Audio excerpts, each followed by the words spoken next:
an article which I think you probably have seen by Lord King, the former governor of the Bank of England, about the quantitative easing programme by the Bank of England. Do you think that's the way forward, and do you think that the debt should be treated as a wartime debt? And do you think that the quantitative easing that this government's, done to the borrowing, it is a sensible way forward? And do you think that the stimuli can continue into 2021, into the summer maybe? Yeah. I mean, every conventional yardstick will tell you the quantitative easing is a dangerous thing to be dallying in. But it is a necessary evil, and it may be the saving grace of the economic steps taken collectively by the government and the Bank of England to get through this pandemic. It may be the thing that actually gets us through it. And without wishing to go into too long a thesis on the subject, I don't think quantitative easing works if, as a result of the Bank of England printing money, sterling goes through the floor. The minute that happens, the Bank of England will have to stop printing money, because we will have hyperinflation, imported inflation, and the United Kingdom economy will be crashed. But as long as the EU, the Eurozone, in other words, the Eurozone, the United States and Japan, which are the major economies of the world, are printing money, then probably we can as well. And that's because we won't get a run on sterling, because every major economy is doing it. So as long as you don't get a run on sterling, there is a magic money tree.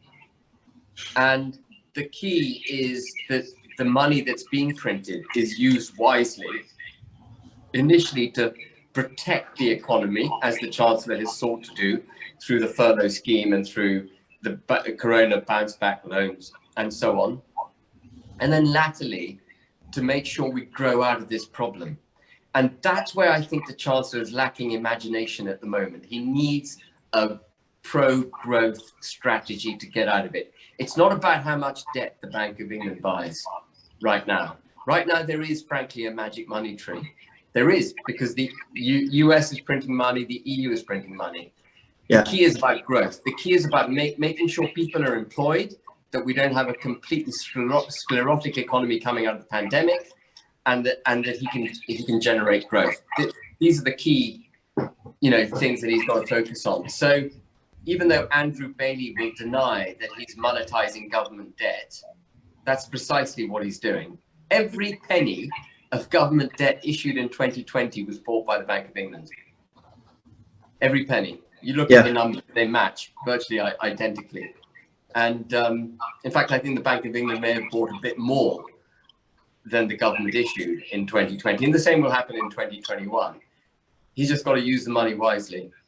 So, debt forgiveness, it's kind of academic. Any debt of the government owned by the Bank of England is non-debt. It doesn't exist.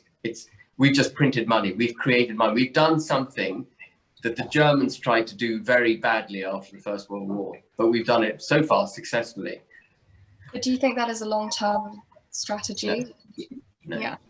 Long-term, you've got to come back to conventional economics, which is you can only have a public sector if you've got a vibrant, healthy private sector. And the government needs to really make sure the private sector gets back on its feet, starts growing, and starts paying taxes. Yeah. And obviously, the whole coronavirus pandemic has really brought the Eurozone's whole economic architecture to its knees. What do you think is going to be the future for the Eurozone? Obviously, as you said, they are printing money, but this can't be a long-term solution. Yeah, so I think they recognize they can't. Their ability to print money is not as vast as ours, because Italy doesn't have the euro. The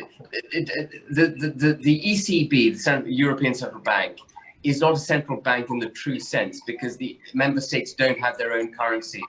And so it's not like the Bank of England that can print as much money as it likes. It's only to our government. Yeah, so our government will never default on gilts, because the Bank of England will always do whatever's required to bail us out. But the ECB won't do that for Italy, Greece, or France, because actually they are member states. If it were to do that, it would in effect be putting the bill on those countries that are more economically sound than, you know, the weaker ones. It would be cross-collateralizing the liabilities of the Eurozone, which member states are very much against. And the EU has recognized that. And actually I don't know if you picked this up, I'm sure you did, that their 1.1 trillion euro multi-financial framework budget for 2021 to 2027 was increased to 1.85 trillion euros. And the EU now has gone out itself and borrowed money, which it's going to distribute, you know, very significantly to member states. So it's recognized the ECB has kind of reached its limits. And so there is a mutualization of debt now taking place in Europe. Even though that's supposed to be against one of their treaties. Absolutely. Even though it breaches Article 311 of the treaties, of the TFEU, of the treaties of the European Union. It's Article 311, you can look it up, and they've breached it. They've also spat in the face of the German Constitutional Court, which ruled last year that the monetization program of the ECB was illegal. So they stepped round it and they got the EU to do the borrowing instead of the ECB, which doesn't breach the ruling of the Karlsruhe Court, but it spits in its face because it says, okay, fair enough, that's your ruling, but we're just going to ignore you and we're going to do it another way. Yeah. That's the EU for you, you know.